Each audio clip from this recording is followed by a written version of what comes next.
Binihêre roja geşla asîmanê welatê me di şoreşê daye. Miletê welatê me di rizgar be gelê me şervan jîr û hişyar be. Dest bidin hev birano ala me bilind e.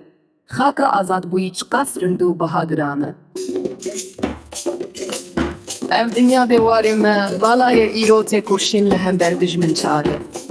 Serî hildin xortino dijmin êrîş dikeline. Êşa miletê me ji kovanên gelek salan e. Êdî bese êşa dilê warê me bi xwîna bildilan gulistan rengîn bûye. Serî hildin hevalno mersalê me bûneyek. Ya rizgariyê tenê berxwedan e. Em ji bo jiyanekê azad rabin ser piyan. Çiyayên bilind û deştên fireh şahîdên min e. Ji bo paşê roja zarokên me ev şerê me ye.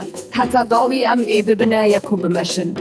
Em ê bi hev re ava bikin welatê xwe ên û deng bidin ji çaraliyên welatê xwe re. Dev bi hev re bilind bikin dengê azadî ye.